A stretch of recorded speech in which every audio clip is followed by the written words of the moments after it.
ini bencana sudah. Bencana. Kenapa kata para ulama?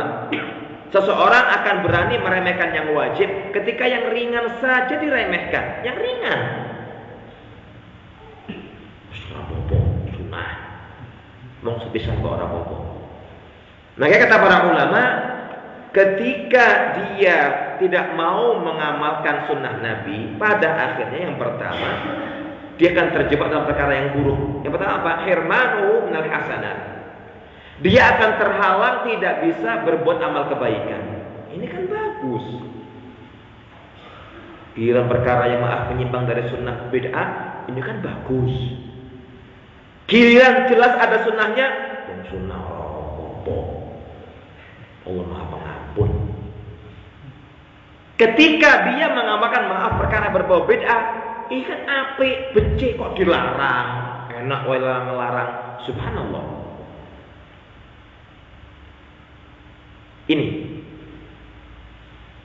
dia akan terhalang, tidak akan diberikan taufik oleh Allah Subhanahu wa taala untuk mengamalkan sunnah pada akhirnya.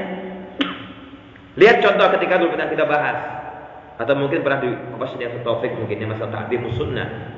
Ketika seorang mendengar hadis Nabi yang mengatakan, jika salah seorang di antara kalian bangun dari tidurnya, segera mencuci tangan terlebih dahulu, jangan langsung mencelupkan tangan ke bejana untuk wudu. Karena dia nggak tahu di mana tangannya bermalam tadi malam. Dia ngeyel, aku ngerti kok, tanganku ini tak kendalike. Dia mau kemana saya mengendalikannya. Nah, Nabi nggak tahu itu. Subhanallah, keesokan harinya tangannya masuk ke duburnya, ya, sampai ke siku. Na'udzubillah min dzalik. Ini bahaya.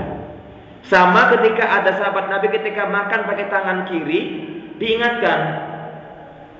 Kata Rasulullah, "Kul biyaminik." Mas, makan tangan kanan. Ora iso. Jawabannya kayak ngono, tapi kan dia bahasa Arab. Inilah astati udzalika. Ya mungkin dia orang Salatiga, ora iso. Wis kuli itu. Rasulullah langsung marah. Idan lastata'ta. Nek koyo ngono, kowe ora bakal iso mangan nggo tangan sing tengen selamanya. Keesokan harinya dia nggak bisa makan tangan kanan. Kayak orang habis dihukum push up kan bisa gitu. Akhirnya yang nyadar malah mulutnya, susah dia. Nabi langsung doakan keburukan. Ketika dia mengatakan inilah astati'u dzalika, aku nggak bisa Rasulullah.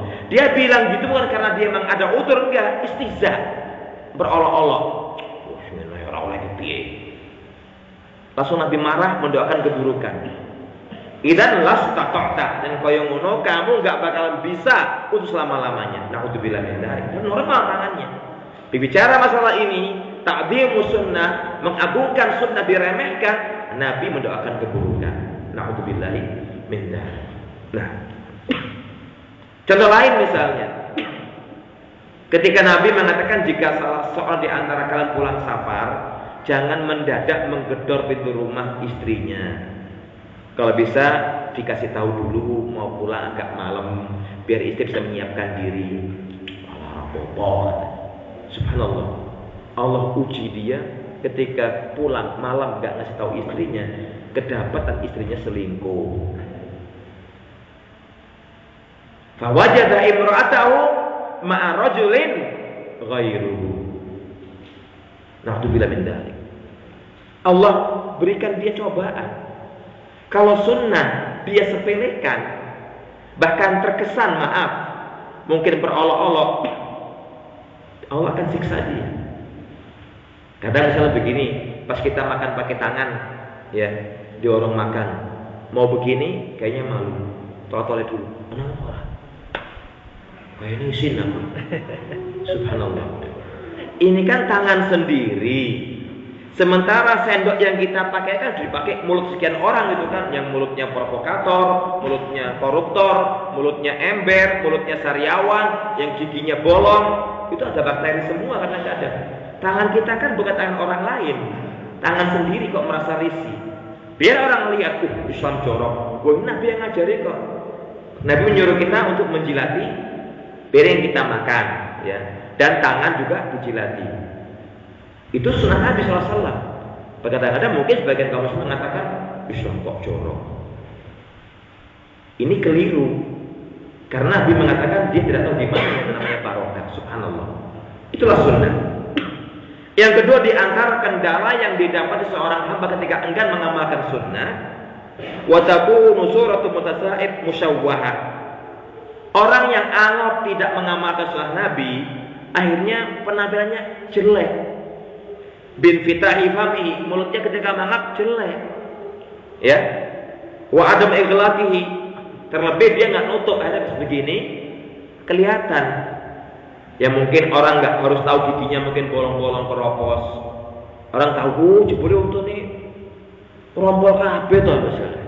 Oh jebule untuk nih palsu misalnya. Oh jebule gusine elek. Nah itu hikmah. Hikmah yang kata para ulama kita pas angop selebar-lebarnya begini, akhirnya orang kelihatan. Makanya kata para ulama membuat jelek penampilan dia, membuat jelek. Bahkan yang berikutnya, bal rubbama in halla ribatul asab.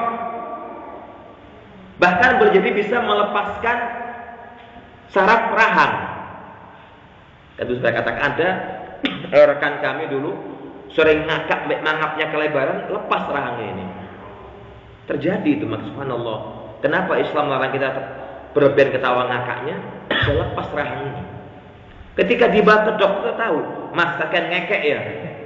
Iya katanya, pantas. Dokter tahu. Sampai pun harus mengembalikan rahang itu nggak pakai dibius, manual. Kerak. Sakit Mas. Iya, sakit katanya. Dan dia pas Salatiga itu. Dia dari pulau seberang ke sini, ketemu teman-teman reuni, saya ngakak ngekek, lepas rahangnya. Jika teman-teman lagi ngelawak, nanti mau ngelawak apa lagi katanya? Bener, lepas rahangnya. Dan sama dengan angop yang berlebihan itu bisa melepaskan saraf rahang. Makanya kadang-kadang orang nggak ketika angop, karena bunyi kerak kan itu. Sakit itu kadang-kadang. Dan sakit atau tulungan. Ini pernah ada teman saya ngalami itu, gak bisa balik. Ngopo? Angopmu kurang gede tapi. Subhanallah. Kata para ulama berjadi secara medis, angop yang berlebihan itu bisa membuat sarafnya pedot, ya lepas. Kemudian yang berikutnya penulis mengatakan bahkan boleh jadi juga dia justru menghibur setan.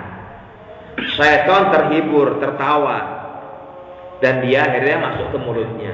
Dengan Anda membuka lebar mulut Anda sudah mempersilahkan setan masuk ke mulut Anda. Wong masuk rumah kita saja nggak boleh kok, apalagi ke mulut kita. Masya Allah. Masuk rumah kita aja nggak boleh. Setan itu apalagi masuk ke mulut kita. Kemudian yang berikutnya, yang keempat adalah tidak mengangkat suara. Ini adab ketika menguap yang terakhir. Tidak mengangkat suara. Jangan sampai dikeras-keraskan. Kalau perlu tanpa suara, bahkan ditahan. Dicoba. Diupayakan banyak belajar untuk menahan yang namanya menguap. Yang terakhir, la yusra'u ta'awud inda tasa'ub. Tidak disyariatkan mengucapkan kalimat a'udzubillahi minasyaitonirrajim, enggak ada. Loh kan itu ada setan mau masuk Ustaz. Iya. Tapi jangan sampai kita mengaitkan perkara ini dengan menambahkan kalimat at-ta'awud. Kata ulama mengatakan hampir sebagian besar manusia ketika menguap mereka mengucapkan a'udzubillahi minasyaitonirrajim. Dengan asumsi dari mereka memiliki prasangka itu kan dianjurkan. Prasangka semacam ini adalah prasangka yang salah dan tidak berdalil sama sekali dan tidak mendasar, artinya tidak ada dalilnya. Kalau seandainya itu memang disyariatkan, otomatis akan ada riwayat yang menukil dari perbuatan Nabi kita Muhammad SAW. Sementara tidak ada riwayat yang sahih, bahkan yang dhaif sekalipun tidak ada.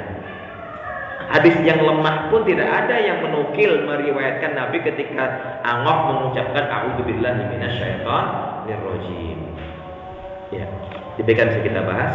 Wallahu a'lam bishawab. Alhamdulillahirabbil alamin. Assalamualaikum warahmatullahi wabarakatuh.